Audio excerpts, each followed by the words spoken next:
स्थान ग्रहण करने के लिए निवेदन, और निवेदन मुख्यमंत्री महोदय से उनके संबोधन के लिए है। आज के इस समारोह में मंच पर विराजमान हरियाणा सरकार के हमारे मंत्री, परिवहन मंत्री श्री मूलचंद शर्मा जी, सहकारिता मंत्री डॉक्टर बनवारी लाल जी, और एक युवा खिलाड़ी भी हैं और हमारे खेल के मंत्री भी हैं, ऐसे सरदार संदीप सिंह जी, और जिन्होंने मुझे भी खिलाड़ी की संज्ञा दिलवा दी वो है अपने यहाँ सांसद बैठे हुए श्री कार्तिकेय शर्मा जी। क्योंकि जब इनको चुना गया तो कुछ लोगों ने, चाहे थोड़े ही लोगों ने, कमेंट किया कि मनोहर लाल जी वे खिलाड़ी हो गए हैं। तो इस नाते से एक बहुत सुंदर कार्यक्रम जो आयोजित करके यहाँ आज आए हैं श्रीनगर लाल चौक से, और ये मशाल, देशभक्ति के मशाल, देश की अखंडता की मशाल जो लेकर के आए हैं, मैं इनका आभार भी प्रकट करता हूं, इनको धन्यवाद भी देता हूं। इसी प्रकार मंच पर विराजमान हमारे विधायक बैठे हैं, श्री जरावता जी हैं, हमारे नयनपाल जी रावत हैं, सोमीर सांगवान हैं, खेलों के हमारे additional chief secretary sports department के श्री महावीर सिंह जी, निदेशक श्री पंकज जैन जी, पंकज नयन जी, उपस्थित अन्य अधिकारीगण, और खेलों के हमारे हीरे, चाहे वो स्वर्ण पदक लाए हैं, चाहे सिल्वर का लाए हैं, चाहे कांस्य पदक लाए हैं, चाहे पार्टिसिपेंट्स भी रहे हैं, ऐसे हमारे सभी हमारे हीरे रूपी खिलाड़ी, इनके परिवारजन, माता पिता, इनके कोचेज और सभी खेल प्रेमी भाइयों बहनों सज्जनों, वास्तव में ही पिछला पखवाड़ा अगर हम देखते हैं तो इस देश का 2 उत्सवों का यह पखवाड़ा चला है। एक उत्सव तो जैसे हम जानते हैं कि स्वाधीनता दिवस का 15 अगस्त का कार्यक्रम, इससे पहले हर घर तिरंगा, एक माहौल उत्सव जैसा सारे देश में था, और उसी में ये जो बर्मिंघम में कॉमनवेल्थ गेम्स हुए हैं, इसमें जिस प्रकार से हमारे खिलाड़ियों ने प्रदर्शन किया वो भी किसी उत्सव से कम नहीं है। ये भी अपने आप में एक बहुत बड़ा उत्सव इसको मानना चाहिए। वैसे तो हर एक ऐसे खेल प्रतियोगिताएं जो भी होती हैं, ओलंपिक से लेकर के और नीचे हमारे राष्ट्रीय और प्रदेश स्तर की भी जो होती हैं, हमारे खिलाड़ियों का जुनून ये देखने को मिलता है, और उस जुनून के माध्यम से ये जो खेल का प्रदर्शन करते हैं उसमें इनका अपना योगदान तो है ही है, लेकिन साथ में जो खेल प्रेमी जितने सज्जन हैं जो उत्साहवर्धन करते हैं, खेल को आगे बढ़ाने वाली सारी टीम, चाहे वो सरकारी है चाहे वो गैर सरकारी है, खिलाड़ियों के माता पिता, खिलाड़ियों के शिक्षक, प्रशिक्षण देने वाले जो कोचेस, सबका अपना योगदान है। हाँ, इसके पीछे इसकी चर्चा बार बार सबने की, एक पॉलिसी जो होती है वो भी काम करती है, क्योंकि उस पॉलिसी के कारण से एक वातावरण बनता है। हमने कहा जब जब आपको खेल को आगे बढ़ाने के लिए जो सुझाव अच्छा हमारे पास आएगा, चाहे किसी एक सामान्य व्यक्ति से आए, चाहे किसी बड़े अधिकारी और बड़े नेता और बड़े खेल प्रेमी, कोई भी जो बड़े बड़े खिलाड़ी पहले रहे उनके अपने अनुभव हैं उनसे आए, लेकिन खेल को कैसे आगे बढ़ाना है। अपना जो खेलो इंडिया कार्यक्रम था उसमें देश के गृह मंत्री जी ने एक टिप्पणी की थी कि हरियाणा जो खेलों की देश की कैपिटल है, यानी देश की कैपिटल कहना बहुत बड़ी बात है। हरियाणा की तरफ सब लोग देख रहे हैं, सब लोग इसको कैसे आगे बढ़ते हुए, क्योंकि जहां प्रदेश का हमारा जो परफॉर्मेंस है इसके कारण से देश का भी नाम होता है। देश की टैली में भी हम जितना योगदान कर सकें उसके कारण से देश का मान सम्मान बढ़ेगा।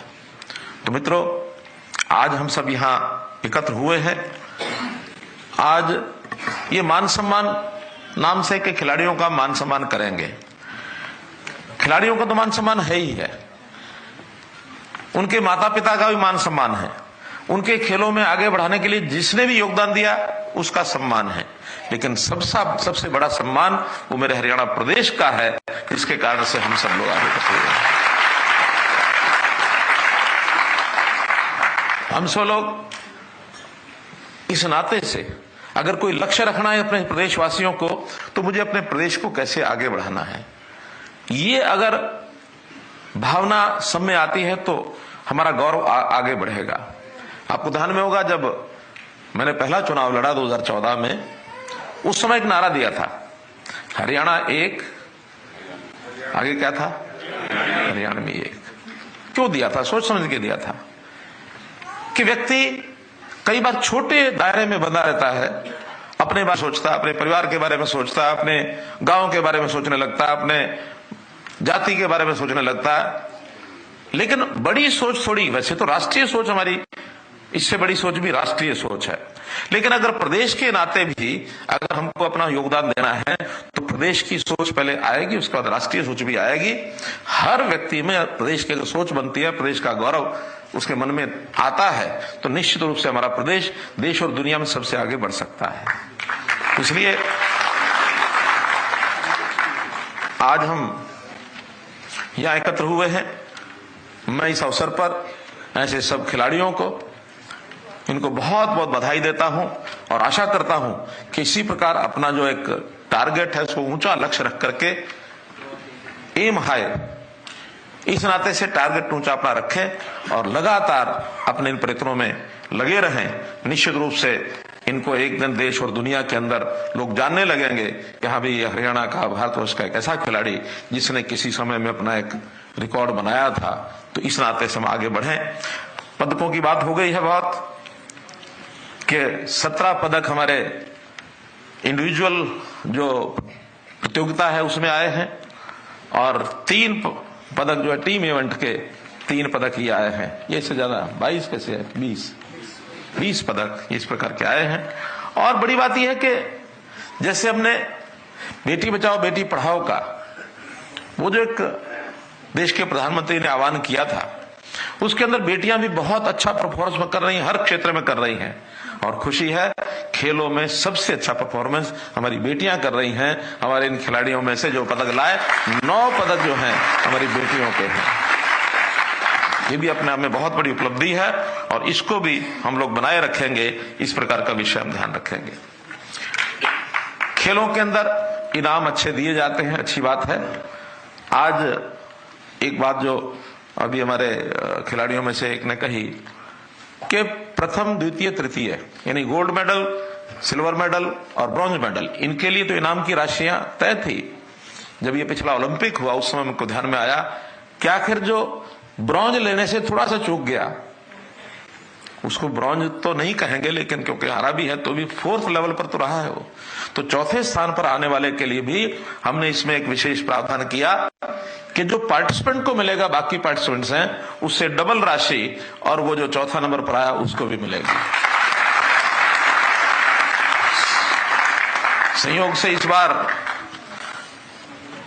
ऐसे जो खिलाड़ी सब जिन्होंने परफॉर्म किया है, 9 गोल्ड हैं, 5 सिल्वर हैं और 1 हॉकी टीम का ब्रॉन्ज है और 5 अन्य ब्रॉन्ज हैं और 1 4th स्थान के ऊपर एथलेटिक्स वुमेन शॉटपुट पैरा खिलाड़ी में 1 खिलाड़ी है शर्मिला, बाद में परिचय होगा ही। तो शर्मिला को ये 15 लाख रुपए और बाकी जो पार्टिसिपेंट्स हैं 12 और हैं उनको भी 7.5 लाख रुपया, तो कुल 25 करोड़ 80 लाख रुपए की राशि आज सबके खाते में या तो पहुंच गई होगी, नहीं तो जैसे बताया सायकाल तक सबको आरटीजीएस होके उनके खातों में पहुंच जाएगी।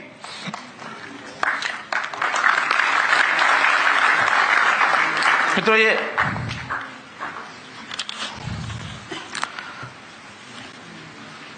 हमने खेलों के साथ साथ जो अन्य अवार्डीज, खास करके जिनको विशेष राष्ट्रीय स्तर के ऊपर अवार्ड घोषित किए जाते हैं, प्रदेश पर अवार्ड घोषित किए जाते हैं, जैसे अर्जुन अवार्डी है, द्रोणाचार्य अवार्डी है या ध्यानचंद पुरस्कार विजेता है, इनका भी जो प्रति माह पहले सिर्फ 5,000 रुपया मिलता था। हमने ये विचार किया कि 5,000 रुपए में तो ठीक है, कुछ ना कुछ जेब खर्चे निकलती होगी, लेकिन एक खिलाड़ी जो कम से कम अपने परिवार में छोटा मोटा खर्चा उसको करना पड़े तो ये कम है। हम उस 5,000 को बढ़ा करके अभी थोड़े दिन पहले 20,000 रुपया मासिक किया है। तो इसलिए उनके लिए भी जो खिलाड़ी हमारे हैं, इसी प्रकार भीम पुरस्कार विजेता, इनको पहले कुछ नहीं देते थे, इनके लिए नए सिरे से 5,000 रुपया मासिक इनके लिए मानदेय ये घोषित किया है। तेनजिंग नोर्गे पुरस्कार विजेता, इनको भी 20,000 रुपया प्रति माह देने का ये किया है विचार। हमने खेलों को, इसके इंफ्रास्ट्रक्चर को बढ़ाना, मैंने डिपार्टमेंट के लोगों को कहा, हमारे मंत्री जी को भी मेरी बात हुई उनसे, कि हर एक जगह से डिमांड आती है, हमारे यहाँ स्टेडियम बना दें, हमारे यहाँ एक मल्टीपर्पज हॉल बना दें, हमारे यहाँ कोई स्विमिंग पूल बना दें। तो इस प्रकार से अलग अलग जगह से मांग आने के बाद शायद हम जितना रिजल्ट निकालना चाहेंगे उतना नहीं निकाल पाएंगे। हरियाणा की एक मैपिंग की जाए, और मैपिंग में हर एरिया का, हर जिले का अपना कोई एक विशेष खेल होता है जिसके अंदर उसको पारंगता हासिल होती है। कहीं के नौजवान हॉकी अच्छी खेलते हैं, कहीं के जवान स्विमिंग में काफी आगे हैं, कहीं फुटबॉल में आगे हैं, कहीं कुश्ती में आगे हैं, बॉक्सिंग में कहीं आगे हैं, शूटिंग में कहीं आगे हो सकते हैं। तो इस प्रकार से हर एक खेल के हिसाब से डिस्ट्रिक्ट वाइज या उससे भी नीचे अलग से कोई छोटा एरिया भी हो, मैपिंग करें, और उसी खेल को, जैसे हरियाणा को हम पूरे देश का खेलों का कैपिटल बनाने जा रहे हैं, वैसे अगर एक जिले को हमें किसी एक खेल का कैपिटल बनाना हो तो देश दुनिया में बात जानी चाहिए कि फला जिला बॉक्सिंग में उनसे आगे कोई नहीं निकल सकता, फला जिला फुटबॉल में उनसे आगे कोई नहीं निकल सकता। जैसे हॉकी में हमारे शाहबाद के लोग, स्वयं हमारे संदीप सिंह जी शाहबाद के ही रहने वाले हैं, तो शाहबाद की टीम, ज्यादातर खिलाड़ी शाहबाद के ही होते हैं हॉकी में, शाहबाद और सोनीपत। तो ऐसे अलग अलग क्षेत्र में कुछ इलाके ऐसे हैं जहां बॉक्सिंग या रेसलिंग अखाड़े हैं पुराने समय से, वहां खलीफाज भी पुराने हैं, तो उनको उनकी सिखलाई में भी उपयोग होता है। तो एक ट्रेंड होता है खेल का, इसलिए मैपिंग करें, और मैपिंग होने के बाद अभी वो प्रोसेस में है, फिर किसी से मांगने के कारण से हम कोई वहां सुविधा देंगे ऐसा नहीं है। मैपिंग में अपने आप प्रोजेक्ट बना करके और एक साथ इंफ्रास्ट्रक्चर पूरे प्रदेश में अव्वल स्तर का हम खड़ा करेंगे, ऐसी हमारी योजना है। लघु खेल केंद्र योजना, इसकी भी योजना बनाई गई है। उससे पहले नर्सरी, प्रदेश में हम कितनी नर्सरी योजना बनाई है? 1100 नर्सरीज स्कूलों को देना चाहते हैं। हर स्कूल में एक 20-25 बच्चे, जिसको कहते हैं कैच देम यंग, छोटा बच्चा, उसकी प्रतिभा को पहचानते हुए कि ये किस खेल में अच्छा परफॉर्म कर सकता है। स्कूल में तो 500-700 विद्यार्थी होते हैं, लेकिन एक 25 खिलाड़ी छांटो हमारे से नर्सरी, उसका स्पेशल पैसा भी देते हैं बच्चों के लिए भी, कोच के लिए भी, ताकि उनको तैयार करो। इन 1100 नर्सरीज में से जो उपलब्धि हमको आगे चल करके मिलेगी, बहुत अच्छे खिलाड़ियों का एक चयन हम उसमें से कर सकेंगे। खेल इंफ्रास्ट्रक्चर पर भी और खिलाड़ियों के योगदान पर भी हमारा जो इस समय खर्च है वो पिछले साल की अपेक्षा डबल हमने किया है, ताकि इसको और हम आगे बढ़ा सकें। लगभग 526 करोड़ रुपया तो केवल इंफ्रास्ट्रक्चर के ऊपर हमने इस बार लगाया है, या लगाने की योजना है। Haryana sports and physical fitness authority, जिसका चर्चा हुई, उसका हमने गठन किया है ताकि उसकी फिटनेस खिलाड़ी की बनी रहे। चोटिल हो जाता है खिलाड़ी, चोटिल होने के बाद कैसे उसको पुनः खेल के अंदर उतारा जाए, यानी इसका भी अगर आदर्श उदाहरण देखा जाए तो हमारे खेल मंत्री जी का है। हमें पता नहीं, किसी को, कईयों को जानकारी होगी, कईयों को नहीं होगी। इनको फायर का जो बंदूक का फायर, वो इनके पीठ पर और चोट लगी। अब वो कैसे लगी, क्या लगी, अलग बात है, लेकिन उसके बाद लगभग वर्ष भर से ऊपर इनका इलाज हुआ, लेकिन उन्होंने हिम्मत नहीं छोड़ी, और उसके बाद हॉकी के राष्ट्रीय कैप्टन ये बने हैं, इतना खेल, इतना चोटिल होने के बाद। आज हमारे जो इस प्रकार के केंद्र बने हैं, फिटनेस सेंटर्स, उनमें से एक पंचकुला में मैंने पिछली बार लगभग 50 करोड़ रुपया लगा करके उसकी सारी की रचना बनाई है। और हमें लगता है कि न केवल हरियाणा के बल्कि आसपास के प्रदेशों के खिलाड़ी भी, जब थोड़ा इलाज के लिए आना होता है तो लंबे समय के लिए रहना पड़ता है, हमारे जो सेंटर्स बनेंगे तो जरूर आसपास के खिलाड़ी भी आएंगे, उनको भी हम ठीक करेंगे ताकि खेल में दोबारा से आगे बढ़ सके। क्योंकि हमारी राष्ट्रीय विचारधारा है, न कि केवल प्रदेश तक सीमित है। हम देश भर में खिलाड़ियों को कैसे आगे बढ़े, इस प्रकार के स्पोर्ट्स की भावना लेकर के चल रहे हैं। राज्य स्तरीय खेल परिसर उनकी बात हुई, स्पोर्ट्स सेंटर्स ऑफ एक्सीलेंस की बात हुई, जिला स्तरीय खेल स्टेडियम, उपमंडल खेल स्टेडियम हमारे पास पर्याप्त है। उपमंडल के भी शायद 450 के आसपास, यानी हमारे ब्लॉक लेवल के जो बने हुए हैं स्टेडियम्स, लेकिन उनमें कोच की सबसे बड़ी अभी कमी महसूस होती है। तो अच्छे कोच वो कैसे आगे बढ़े, इसके लिए हम कोच की भर्ती भी करेंगे और नए कोच कैसे उपलब्ध हो इसकी प्लानिंग भी बनाएंगे। एक Haryana academy of adventure sports का भी आज एक जमाना आ गया है। खास करके जो टूरिस्ट लोग हैं वो एडवेंचरस स्पोर्ट्स का सेंटर जहां वहां जाके, अगर तो कोई स्पोर्ट्स पर्सन होता है तो वो जाके उसमें भाग लेता है, नहीं तो उसको देखते हुए भी जो आनंद आता है, हवा के अंदर कैसे स्पोर्ट्स कर रहे हैं, पानी में कैसे स्पोर्ट्स कर रहे हैं, तो इन स्पोर्ट्स के लिए अलग से हमने एक एडवेंचर स्पोर्ट्स की एक अकादमी बनाई है। एक यूनिवर्सिटी का भी आपको वैसे तो जानकारी पहले से होगी, कई बार इसकी चर्चा आ गई है कि हमने एक स्पोर्ट्स यूनिवर्सिटी राई में, जो अपना स्पोर्ट्स स्कूल है, उसी को स्पोर्ट्स यूनिवर्सिटी विकसित करने के लिए ये भी घोषणा की है, ताकि हमारे खिलाड़ी, खेल का जो विज्ञान होता है, खेल की भी अपनी एक साइंस होती है, शरीर के साथ तो खेल खेला ही जाता है, लेकिन उसमें बुद्धि, ज्ञान, उसमें कुछ टेक्निक्स ये भी सीखनी होती है। तो ऐसे विज्ञान के नाते से यूनिवर्सिटी का जो उपयोग होगा वो जरूर इसमें होगा। गांव में जो नौजवान हमारे खेलने की जगह आज बची नहीं है, पहले तो बहुत से ऐसे सेंटर्स थे, अखाड़े थे, लेकिन वहां आजकल अब वो कम हो गया प्रचलन। तो गांव के अंदर खेल व्यायामशाला, पार्क व्यायामशाला, यानी पार्क और योगशाला जिसको कहें, योग भी करेंगे, खेल भी करेंगे, परंपरागत खेलों के वहां अखाड़े बनाए जाएं। हर गांव के अंदर 2 एकड़ का एक एरिया, पंचायत एरिया लेकर के, और उसमें पार्क व्यायामशाला बना रहे हैं। उसमें भी 1100 के लगभग हमने उसका टारगेट रखा है, 650 के आसपास बन गई है और अब आगे बढ़ रही हैं। एक शिक्षक हर एक इस पार्क व्यायामशाला में इसको भी हम तैनात करेंगे। भाइयों बहनों, हमको ये भी पता है कि देश को आगे बढ़ाने के लिए हमारे देश के प्रधानमंत्री नरेंद्र मोदी जी ये बहुत नई नई योजनाएं, नए नए प्रयत्न, जैसे खेलों के बारे में भी उन्होंने हरियाणा की प्रशंसा की है, और उसके अंदर भी उनका ये मत है कि हरियाणा जो है खेलों को और आगे बढ़ा सकता है। उसके लिए उनकी भी हमको कई आशीर्वाद मिलता है, शुभकामनाएं मिलती हैं, तो हम उनके भी आभारी हैं। कई बार हरियाणा के खेलों की चर्चा कर चुके हैं, और शायद अभी परसों 14 तारीख को ही सभी खिलाड़ियों को जो मेडल जीत करके आए हैं, प्रधानमंत्री जी ने स्वयं बुलाया था, हाँ, सबका सम्मान किया उन्होंने। तो उस नाते से बहुत वो हमको और एक प्रोत्साहन देते हैं। देश के प्रधानमंत्री देश को आगे कैसे ले जाया जाए, हर बार जब भी उनका भाषण सुनते हैं तो कोई ना कोई नई बात ये हमारे सामने आती है। हमारा देश 100 साल की आजादी जब पूरे होंगे हमारे, यानी 2047, उस दिन देश कैसा होना चाहिए, आज ही 25 साल पहले सोच करके और उन्होंने हमें एक व्यू पॉइंट दिया है। अब 25 साल में राज कौन करेगा, कौन शासन किसके हाथ में होगा, कैसे होगा, ये नहीं, लेकिन देश की जनता को एक मैसेज आना चाहिए कि हम अपने देश को कहां ले जाना चाहते हैं। क्या हम अपने देश को दुनिया का सर्वश्रेष्ठ कंट्री, सर्वश्रेष्ठ देश, विश्व गुरु ये बना सकते हैं? बना सकते हैं तो कल ही हमने, किसी ने सुना कि नहीं सुना, उन्होंने अपने 15 अगस्त के भाषण में लाल किला से 5 ऐसे मंत्र दिए हैं। किस किस ने सुने हो 5 मंत्र? बहुत 5-7 लोग ही हैं, 10 लोग हैं। छपे तो हैं आज अखबारों में, लेकिन सबने नहीं।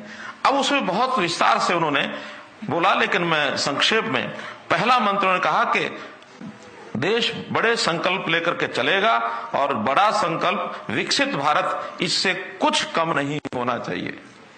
इन्हें सीधा मंत्र विकसित भारत। अभी हम विकासशील देशों में आते हैं, लेकिन डेवलप्ड कंट्री जैसे अमेरिका है, जैसे जापान है, जैसे और यूके है जैसे देश हैं जिनको हम डेवलप कंट्री में मानते हैं, अभी भारत का नाम उसमें नहीं जुड़ा है। अभी हम डेवलपिंग कंट्री यानी विकासशील देश इस श्रेणी में आते हैं। तो जो कुछ इस काम के लिए करना पड़ेगा सब वो हमारी जनता करेगी, हमारी सरकारें करेंगी, चाहे प्रदेश सरकार हो चाहे केंद्र सरकार हो। इसकी भूमिका बनाने के लिए जो कुछ प्रयत्न करने होंगे ये सब हम करेंगे। दूसरा उनका गुलामी के हर अंश से मुक्ति का प्रण। देश की आजादी मिली बहुत संघर्ष के कारण से मिली, बलिदानियों ने बहुत बलिदानियां दी, लेकिन उन्होंने कहा कि अभी भी कहीं ना कहीं वो जो गुलामी के दंश हैं, अंश हैं, वो हमारे मनों में बैठे रहते हैं। सोचना होगा कि गुलामी के अंश क्या क्या है। उन सब गुलामी के अंशों को अपने दिलों से समाप्त करना। विषय बड़ा है, लेकिन हो सकता है कि आज खुल करके इतनी चर्चा न की जाए। व्यक्तिगत रूप से अगर आप सोचना शुरू करेंगे कि अंग्रेज बहुत सी चीजें यहां हमारे ऊपर थोप के गए हैं।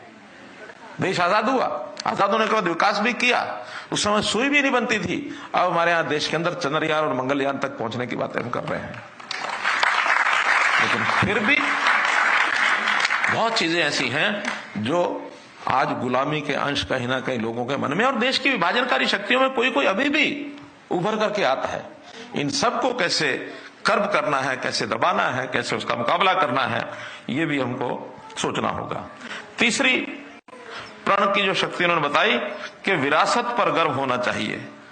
अर्थात हमारा इतिहास क्या, हमारी विरासत क्या, हम पूर्व में क्या थे और कहां हमारा डाउनग्रेडेशन हुआ। आज उससे फिर उठ करके जैसे बताया कि दुनिया में भारत विश्वगुरु कैसे बने, इसके लिए जो हमारी विरासत है उसके ऊपर गर्व करना चाहिए। देश के जो बलिदानी हैं, देश के जो शहीद हैं, जिन्होंने हमें आजादी दिलवाई, वो भी, और इस देश ने इतिहास में क्या क्या विकसित किया, चाहे विज्ञान के तौर पर, चाहे व्यापार के तौर पर, चाहे उद्योग के तौर पर। ये देश बहुत संपन्न था। कहावत जो होती है ना कि हमारा देश सोने की चिड़िया थी।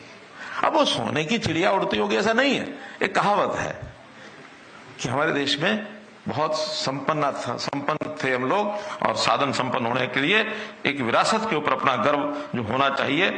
चौथा उन्होंने दिया एकता और एकजुटता का प्रण, यानी हमारी एकता, एकजुटता, ये सारे देश में बहुत जरूरी है अगर दुनिया के साथ मुकाबला करना है। तो कई बार मैं कहा करता हूं कि व्यक्तिगत स्पर्धा दो आदमियों की होती है, एक सामने एक मैं हूं, दोनों भिड़ गए, कौन जीतेगा, जीत गया। लेकिन मुकाबले में दो थे, लेकिन वो दोनों अगर मान लो किसी एक जिले के हैं और दूसरा जिले सामने आ जाए तो ये दोनों मिलकर के मुकाबला करेंगे। और ये दोनों जिलों के लोग मिलकर एक प्रदेश के हैं तो कोई और प्रदेश आ जाए तो फिर उस मिलकर के उस प्रदेश का मुकाबला करेंगे। कहीं दूसरे देश की बात आ जाए तो अपने देश के सब लोग मिलकर के मुकाबला करें। अब देश के लोग मिलकर के दूसरे देश से मुकाबला करें, यहां तक तो ठीक है। प्रश्न पैदा होता है कि फिर दुनिया की बात क्यों नहीं करते, तब ये फार्मूला फेल हो जाता है। क्यों? एक दुनिया के लोग मिलकर के कौन सी दुनिया से मुकाबला करें? क्यों? और दुनिया तो है ही नहीं कोई, अभी कोई होगी भी तो हमारे तो ज्ञान में नहीं है। इसलिए मुकाबले के लिए दो इकाइयां बहुत जरूरी होती हैं। तो दो दुनिया नहीं है तो दो देश मुकाबला करें। देश के मुकाबला करने के लिए अपने देश के लोगों को एकता, अखंडता, एक रूपता, एकजुटता ये लानी पड़ेगी। और पांचवा प्रण जो उन्होंने दिया, नागरिकों का कर्तव्य, यानी आज सब लोग अधिकारों की बात करते हैं, क्या राइट्स है मेरे, लेकिन हमारा कर्तव्य क्या है, ये हमारे नागरिक अभी इस पर बात नहीं करते हैं। एक छोटा सा चैप्टर संविधान में लिखा हुआ है डायरेक्टिव प्रिंसिपल के नाम से, लेकिन वो बाध्य नहीं है। कर्तव्य लेने के लिए हर कोई दूसरे के ऊपर दबाव डालता है, मेरा अधिकार ये है, कर्तव्य के लिए, अधिकार के लिए कि मेरा अधिकार ये है, मेरा राइट ये है, लेकिन मेरा कर्तव्य क्या है, इसके लिए आज नागरिक सचेत नहीं है। तो ये उन्होंने हमें पांचवा मंत्र दिया है। ये 5 मंत्र ऐसे बेसिक प्रिंसिपल्स हैं जिसको अपनाने के बाद हम अपने देश को जहां चाहते हैं वहां ले जाएंगे। एक प्रश्न और आता है कभी कभी मन में कि आखिर खिलाड़ी ये खेलता क्यों है, खेलता क्यों है? विषय आता है कि खेल से बलशाली बनूंगा, नाम होगा, पदक मिलेगा। फिर क्या होगा? पदक तक सीमित नहीं रहता, फिर रहता है कि पैसे भी मिलेंगे। पदक के कारण से हरियाणा ने सबसे ज्यादा राशि घोषित की है, तो हरियाणा की ओर से खेलेंगे। दिल्ली का आदमी सोचता हरियाणा की ओर से कैसे खेलो, राजस्थान का आदमी सोचता हरियाणा की ओर से कैसे खेलो, पंजाब का आदमी सोचता हरियाणा की ओर से कैसे खेलो। तो मन में कहीं ना कहीं पैसे की बात आ जाती है कि पैसा ज्यादा मिलता है। लेकिन क्या हम पैसे के लिए खेलेंगे? फिर विषय आता है कि मुझे अपना देश का, प्रदेश का नाम ऊंचा करना है, नाम बढ़ाना है। ये किसी मामले में सोच सकते हैं कि हाँ, ये एक मन में भाव एक अच्छा है कि मुझे अपने माता पिता का नाम करना है, अपना नाम करना है, देश का नाम करना है, प्रदेश का नाम करना है। नाम करने के लिए मुझे मेहनत करनी चाहिए। लेकिन क्या इतना ही लक्ष्य पूरा होगा? इतने लक्ष्य से बात नहीं बनेगी, इससे आगे भी सोचना है। क्योंकि हम तो ये कर रहे हैं, लेकिन अभी संख्या कितनी है? अभी संख्या बहुत कम है। दुनिया की टैली में हमारे देश की टैली इस बार भी 5वें स्थान पर रहे। हम बर्मिंघम में 4th पर आ गए थे, बीच में तो शुरू में 5वें पर चल रहे थे, 4th पर आ गए। लेकिन फर्स्ट क्यों नहीं? आबादी के मामले में तो हमने सारे रिकॉर्ड तोड़ रखे। दुनिया में शायद चाइना के बाद हमारा ही नंबर है, लेकिन बाकी चीजों में देश में हम 4थे पर आ रहे हैं, 5वें पर आ रहे हैं। 4थे पर भी शायद इस बार आए होंगे, नहीं तो 5वें, 6थे, 15वें नंबर पर ही देखते थे हम। बढ़े हैं आगे, तो पहले पर क्यों नहीं आए? जब पहले पर आना होगा तो फिर हमको भी एक बात विचार करनी होगी। आजकल एक नारा कुछ लोग देने लग गए हैं, राजनीतिक लोग, वो प्रतिस्पर्धा में अपने आप को अच्छा साबित करने के लिए। वो नारा क्या देते हैं? पदक लाओ, पद पाओ। अब विषय ये आता कि इसका मतलब ये हुआ कि हमारे लिए पद सबसे बड़ी चीज हो गई। पद इतनी बड़ी चीज नहीं है, पैसा इतनी बड़ी चीज नहीं है। देश के लिए, प्रदेश के लिए हमको उसका स्थान बनाना है, बढ़ाना, ये तो बड़ी चीज हो सकती है। लेकिन इसको करने के लिए हम थोड़े लोग, हमको ज्यादा बनना है, तो इस नारे को आज बदल दो। नारा लाओ, नारा ये करो, पदक लाओ, पदक बढ़ाओ।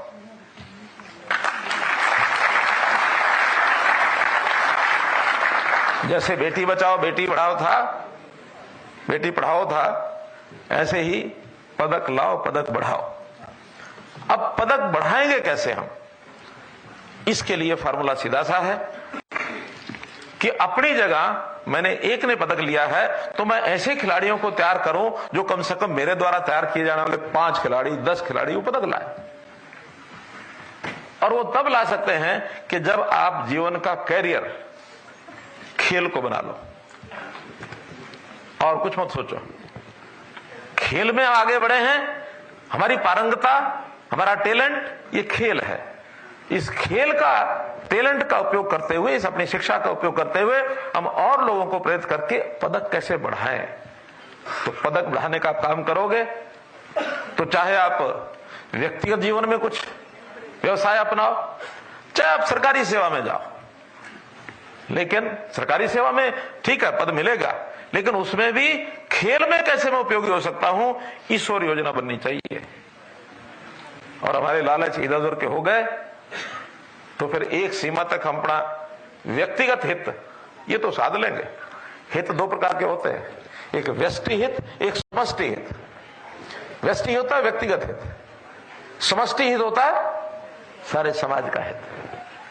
समाज है, देश है, प्रदेश है, तो उसका हित करना तभी जब हमारे पदक लाने वाले ये संख्या इस बार 42 में से 29 खिलाड़ियों की भूमिका पदक लाने में है।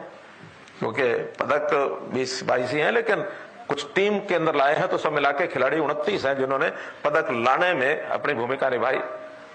12 लोग, 13 लोग नहीं ला पाए। अच्छी बात तो यह कि अधिकांश लाए, कम रह गए। लेकिन क्या अगली बार ये जो 29 है ये क्यों नहीं 60 हो जाए, उसके अगली बार 100 क्यों नहीं हो जाए?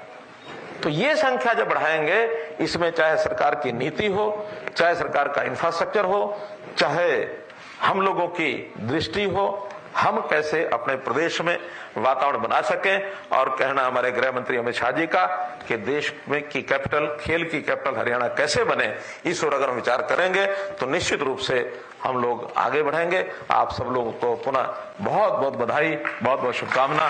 जय हिंद, जय हरियाणा।